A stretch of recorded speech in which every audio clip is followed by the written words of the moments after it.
बातमीपत्राच्या पहिल्या भागात आपलं स्वागत। आता बातम्या पाहूया विस्तारानं। राज्यातील शेतकऱ्यांसाठी 2 लाख रुपयांपर्यंत कर्जमाफी आणि प्रामाणिकपणे कर्ज फेडणाऱ्या शेतकऱ्यांना 50,000 रुपये प्रोत्साहन अनुदान देण्याची घोषणा मुख्यमंत्री देवेंद्र फडणवीस यांनी केली आहे। त्यामुळे बळीराजा आनंदी झालाय। या आनंदात मुख्यमंत्री फडणवीस यांनी आज आणखी एक भर घातली आहे। शेतीसाठी वापरण्यात येणाऱ्या 7.5 हॉर्स पॉवर पर्यंतच्या वीज जोडणीची जुनी बिलं माफ केल्याची घोषणा मुख्यमंत्र्यांनी केली आहे। त्यातून 48,000 कोटी रुपयांची जुनी वीज बिलं माफ होणार आहेत।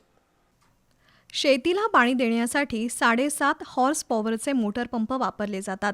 त्यांना सध्या बिलं येत नाहीत, मात्र यापूर्वीची जुनी वीज बिलं अजूनही शेतकऱ्यांच्या नावावर आहेत।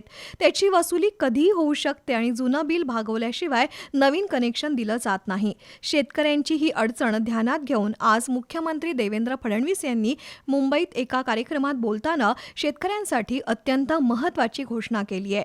शेतीसाठी वापरण्यात येणाऱ्या 7.5 हॉर्स पॉवर पर्यंतच्या वीज जोडणीची जुनी बिलं माफ केल्याचं मुख्यमंत्री फडणवीस यांनी जाहीर केलंय। त्यातून शेतकऱ्यांची 48,000 कोटी रुपयांची जुनी बिलं माफ होणार आहेत। तसंच येत्या वर्षभरात सर्वच शेतकऱ्यांना दिवसा मोफत वीज देण्याचा आपला प्रयत्न असल्याचंही मुख्यमंत्री फडणवीस यांनी सांगितलं। सध्या राज्यातील 76% शेतकऱ्यांना दिवसा वीज मिळतीये, मात्र लवकरच 100% शेतकऱ्यांना दिवसा मोफत वीज देण्याचा प्रयत्न करू, असं नामदार देवेंद्र फडणवीस म्हणाले। मुख्यमंत्र्यांनी शेतकऱ्यांच्या वीज बिल माफीची घोषणा केल्यानं बळीराजा सुखावला आहे।